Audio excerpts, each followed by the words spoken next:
বাবা ছেলেতে গিয়েছিল একটু শপিং করতে। আমার ছেলের কিছু কেনাকাটা বাকি ছিল, স্কুলের ড্রেস, তো সেটাই মনে হয় কিনে বানাতে দিয়ে আসলো। আর আসার সময় হচ্ছে এনেছে সন্ধ্যার টিফিন। তো সকাল থেকে আমি ভিডিও শ্যুট করিনি, এখন থেকেই করলাম। তো এনেছে হচ্ছে ছানার জিলিপি আর নর্মাল জিলিপি, আর হচ্ছে টক দই। টক দইটা হচ্ছে আমার বরের জন্য, ও আবার টক দই খায়। আর তার সাথে এনেছে হচ্ছে খাসির মাংস। এখন আমাকে রান্নাবান্নাগুলো করতে হবে। আমি ভাবি এক আর হয়ে যায় আর এক। তো আমি ভাবলাম যে ছেলে আসবে, ওকে একটু ভালো করে পড়াতে বসবো। এই যে খাসির মাংসটা নিয়ে চলে এসছে, তারপরে ধরো পড়তে বসে ওই দিকে আমার মন থাকবে। হয়তো একবার রান্নাঘরে দৌড়ে যাব, একবার পড়াবো, এইরকমটা হয়। তো সকালবেলায় আজকে সেই রকম খাওয়া দাওয়া হয়নি, মানে মনের মতো করে হয়নি, যা ছিল ওই রান্না করেছিলাম। তো এমন অভ্যাস হয়ে গেছে না যে মাছ মাংস ওদের না খেলে মনে হয় যে ওরা মনে হয় ভাতই খায়নি, এইরকম একটা হয়। তো আমি তো ওইসব খাবো না, আমার জন্য হচ্ছে চা। ওইসব মানে যে সন্ধ্যাবেলা যে টিফিনটা এনেছে ওইগুলো তো খাবো না আমি। চা না খেলে পড়তে বসতে পারবো না। সন্ধ্যার সময় প্রচণ্ড মাথা ধরে, যে যার জন্য আমাকে একটু চা খেতেই হয়। তো এই যে বরের জন্য এখন একটু মুড়ি মাখিয়ে দিচ্ছি।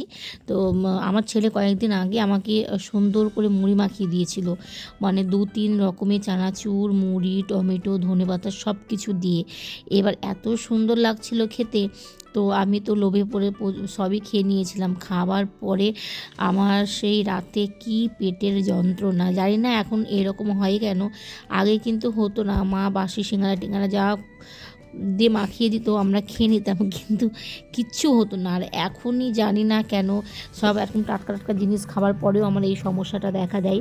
শুধুমাত্র সিজার করার বাচ্চা হওয়ার পর থেকেই আমার এরকম হয়েছে। তো এদিকে মাংসগুলো আমি ধুয়ে নিচ্ছি।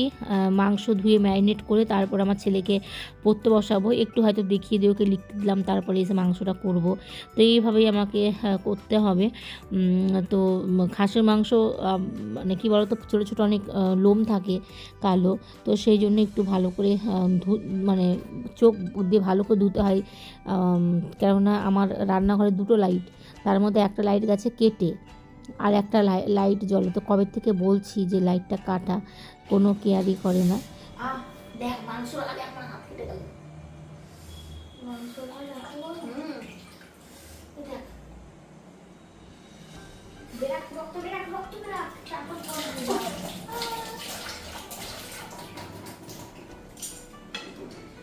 রাতে বানাবো খাসির মাংস। তো এর মধ্যে আমি টক দই, নুন, একটু হলুদ গুঁড়ো দিয়ে এই যে মাখিয়ে এখন ফ্রিজে রেখে দেবো 1 ঘন্টা মতো, তারপরে রান্না করব। তাহলে কিন্তু খেতে খুব ভালো হয়। ও টিফিন টাইমে 1 মিনিট না 2 মিনিট খেলে দিয়েছে, পুরো আছে থাবড়িয়ে দিয়েছে। এই এক ছড়ে ওদের সব ছাত্রটা ভর্তি হয়েছে পারে না। হ্যাঁ এই সুখসাচি সায়ন তো কবে করতো? না না সায়ন তো ভালোই পড়াশোনায়।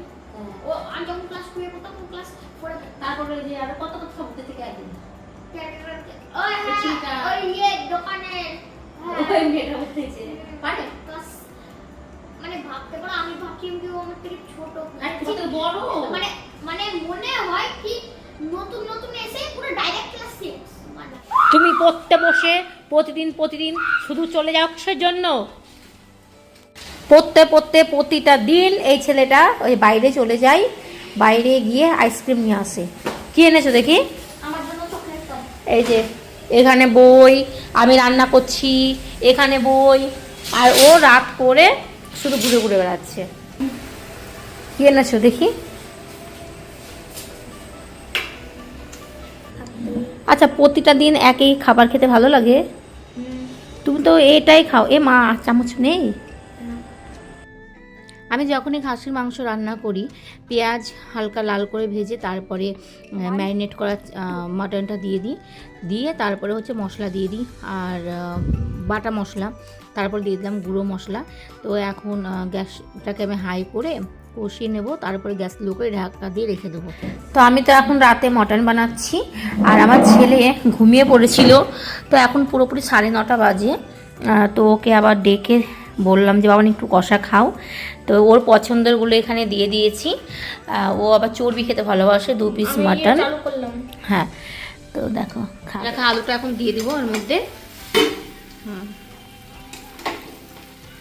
আলু দিয়ে কষিয়ে তারপরে এর মধ্যে আমি দিয়ে দেবো হচ্ছে গরম জল। ব্যাস একদম পুরো রেডি। আর এর মধ্যে এখন দিয়ে দেবো হচ্ছে একটু গরম মশলার গুঁড়ো। তো ব্যাস, চিকেন হলে আমি একটু ধনেপাতা দিতাম, কিন্তু খাসির মাংসতে ওইসব চলে না, তাহলে খাসির মাংসর গন্ধটাই চলে যাবে। এই দেখো,